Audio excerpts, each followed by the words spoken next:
स्वागत है एक बार फिर से आप सभी का आपके अपने YouTube channel GK and GS Raju Prajapati पर। तो कैसे हैं दोस्तों आप सभी। उम्मीद करता हूं आप सभी मस्त होंगे, स्वस्थ होंगे, आप अपने अपने तैयारी में व्यस्त होंगे। देखो देखो कक्षा में हमने मौर्य काल को समाप्त कर दिया था और मैंने आपको बताया था कि आज की कक्षा के लिए मैंने बताया था कि हम गुप्त काल को शुरू करेंगे। देखो मौर्य काल को समाप्त करने के बाद में हमें पढ़ना है, मुख्य रूप से भारतीय इतिहास में हम पढ़ेंगे गुप्त काल को। लेकिन मौर्य काल जहाँ पर समाप्त होता है उसके बाद में और जब हम गुप्त काल को शुरू करते हैं उससे पहले इन दोनों के बीच का जो शासनकाल माना जाता है या इनके बीच का जो इतिहास माना जाता है उसका नाम है, या उसको हम भारतीय इतिहास में पढ़ते हैं किस नाम से पढ़ते हैं, मौर्योत्तर काल के बारे में पढ़ते हैं। मौर्योत्तर काल के नाम से जानते हैं कि गुप्त काल को हमने शुरू किया था, वो अंत किया था, और हमने शुरू करने की बात की थी गुप्त काल की। तो इन दोनों के बीच में जो शासन आता है, भारतीय इतिहास का जो हिस्सा आता है उसका नाम है मौर्योत्तर काल। उसको हम आज जान लेते हैं। देखो लास्ट कक्षा में हमने बात की थी कि जो मौर्य काल का अंतिम शासक था जिसका नाम था वृहद्रथ, कि मौर्य काल का अंतिम शासक था जिसका नाम था वृहद्रथ को उसका एक सेनापति था जिसका नाम था पुष्यमित्र शुंग। पुष्यमित्र शुंग के द्वारा 185 से 184 ईसा पूर्व में उसकी क्या कर दी जाती है, हत्या कर दी जाती है। हत्या करने के बाद में मगध साम्राज्य पर नींव स्थापित कौन करता है, पुष्यमित्र शुंग वंश की नींव स्थापित करता है। कब करता है, 185 से 184 ईसा पूर्व के बीच में वह शुंग वंश की नींव रखता है। कहाँ पर, मगध साम्राज्य पर। मगध साम्राज्य पर नींव रखता है और अपनी राजधानी किसको बनाता है, विदिशा, जो मध्य प्रदेश में स्थित थी, विदिशा मध्य प्रदेश को वह अपनी राजधानी बनाता है और बड़ा शक्तिशाली शासक था, उसकी भी हम बात करेंगे। लेकिन देखो जब शुंग वंश की स्थापना हुई, पुष्यमित्र शुंग ने किसको मार दिया, वृहद्रथ को मार दिया। जैसे ही वृहद्रथ की हत्या की गई, किसके द्वारा, पुष्यमित्र शुंग के द्वारा वृहद्रथ की हत्या की गई, तो मौर्य काल का विभाजन हो गया। मौर्य काल का जैसे ही विभाजन हुआ, किसका, मौर्य काल का विभाजन हुआ, मौर्य काल का विभाजन होता है और भारतीय इतिहास कितने भागों में बढ़ जाता है, तो भारतीय इतिहास 2 भागों में बढ़ जाता है। कौन सा, जो भारतीय इतिहास था आपके सामने वो 2 भागों में बढ़ जाता है। अब ये 2 भाग कौन कौन से थे, एक तो वह भाग भारतीय इतिहास का, एक तो वह भाग जिस पर मौर्य काल के बाद में भारतीय राजवंशों के द्वारा क्या किया गया था, शासन किया गया था, और एक वह भाग जिस पर मौर्य काल के बाद में विदेशी आक्रांताओं के द्वारा आक्रमण किया गया और यहां पर अधिकार किया गया। कहां पर, भारत पर। तो ये 2 भाग बढ़ जाते हैं भारतीय इतिहास के मौर्य काल के बाद में। उसमें पहला भाग आता है आपके सामने भारतीय राजवंशों का शासन।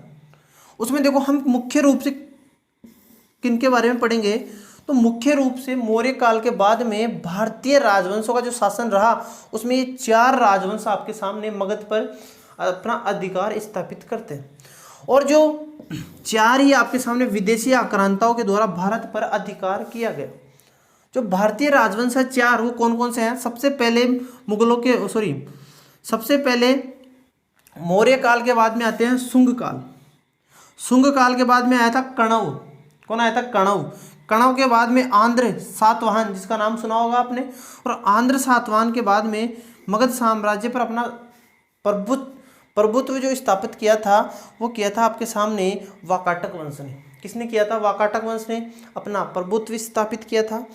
इसके बाद में विदेशी आक्रांताओं की हम बात करें तो सबसे पहले भारत में आते हैं यूनानी। कौन आए थे, यूनानी आए थे। फिर शक आए थे, शकों के बाद में पल्लव आए हैं, पल्लव के बाद में आए थे कुषाण। कौन आए थे, कुषाण।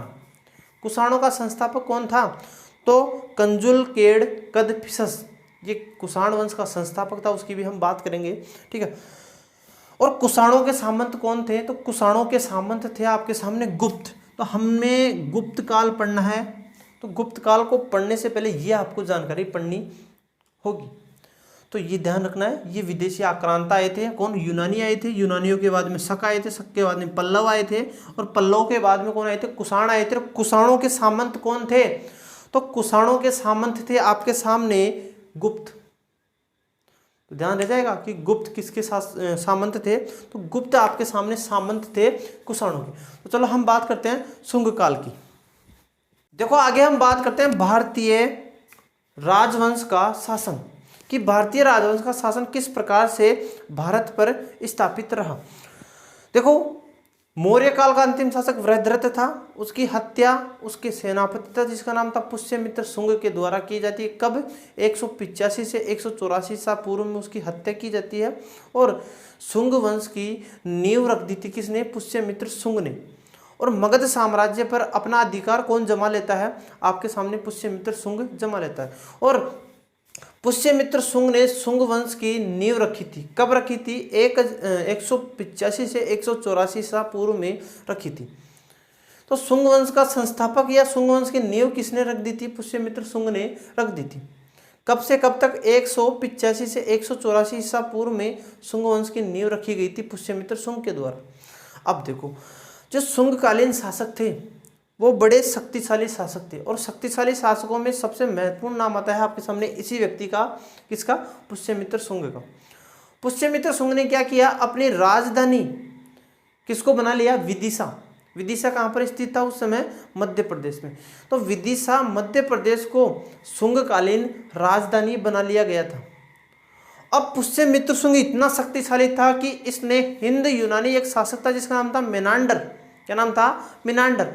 हिंद यूनानी शासक था जिसका नाम था मेनांडर। मेनांडर तक को पराजित कर दिया इसने।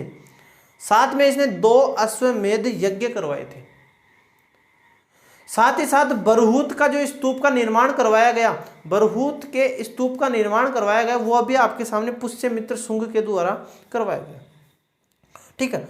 अब देखो, एक उल्लेख मिलता है कि इसका संस्थापक, किसका? शुंग वंश का संस्थापक तो आपके सामने पुष्यमित्र शुंग था, लेकिन शुंग वंश का जो अंतिम शासक था उसका नाम था देवभूति। क्या नाम था? देवभूति।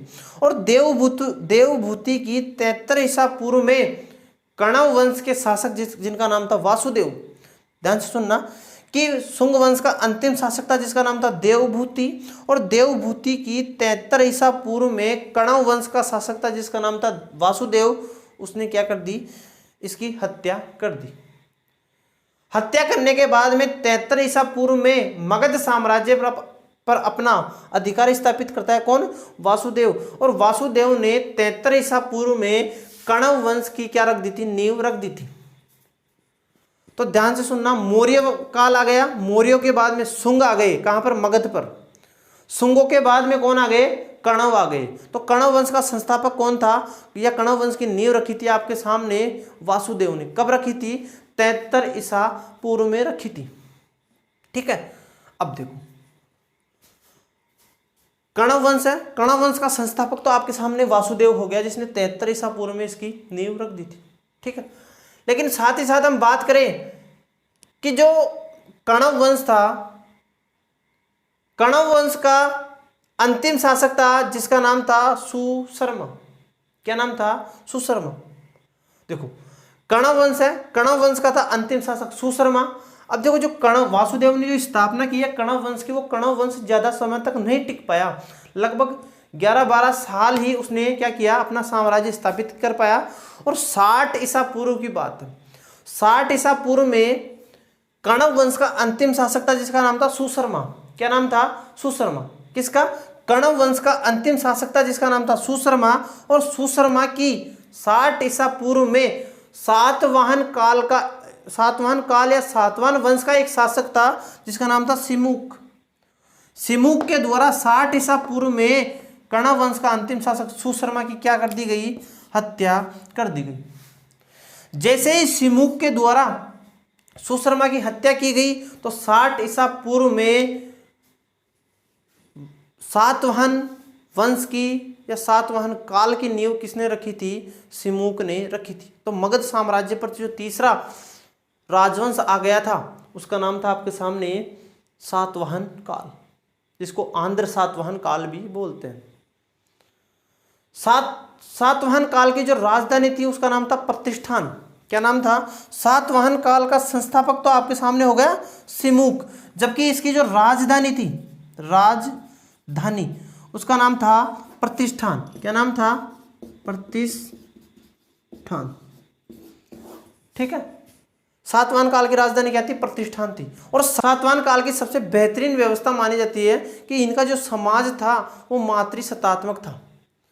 साथ ही साथ ब्राह्मणों को भूमि अनुदान देने का कार्य किन शासकों के द्वारा शुरू किया गया था? तो भारतीय इतिहास में पहली बार भूमि अनुदान किसको? ब्राह्मणों को। कि ब्राह्मणों को पहली बार भूमि अनुदान देने का कार्य आपके सामने सातवाहन काल के शासकों के द्वारा ही शुरू किया गया था। साथ ही साथ मैं बात करूं कि सातवाहन काल की भाषा कौन सी थी? तो सातवाहन काल की जो भाषा थी उसका नाम था प्राकृत। साथ ही साथ इसकी लिपि की बात करें तो ब्राह्मी लिपि थी। और सातवाहन काल को पराजित करते हैं कौन? वाकाटक। और मगध साम्राज्य पर जो चौथा राजवंश आया है उसका नाम है वाकाटक वंश। तो इस प्रकार से ये थे आपके सामने भारतीय राजवंश का शासनकाल रहा था। ठीक है, कहाँ पर? भारतीय इतिहास में। किसके बाद में? मौर्यों के बाद। इसके बाद में आते हैं विदेशी आते हैं। विदेशी आक्रांताओं के द्वारा भी भारतीय इतिहास पर शासन कार्य किया गया। इनमें सबसे पहले यूनानी आए, यूनानियों के बाद में शक आते हैं, शकों के बाद में पल्लव आते हैं, और पल्लवों के बाद में कौन आए थे? कुषाण आए थे।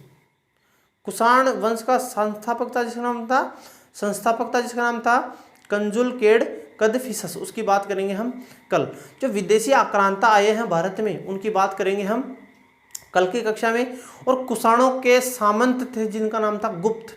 तो गुप्त किसके सामंत थे? तो जो गुप्त थे आपके सामने वो कुषाणों के सामंत थे। तो हम पढ़ेंगे उसके बाद में गुप्त वंश पढ़ेंगे। ठीक है, कि विदेशी आक्रांताओं को पढ़ने के बाद में गुप्त वंश को हम शुरू कर देंगे। तो गुप्त वंश को वैसे तो मैं शुरू कर देता आज, लेकिन गुप्त वंश को शुरू करने से पहले ये जो बीच का इतिहास है जिसको बोलते हैं मौर्योत्तर काल, इसको पढ़ना भी जरूरी था। ठीक है, तो आज के लिए इतना ही, बाकी मिलते हैं हम कल के कक्षा में। Okay, thank you.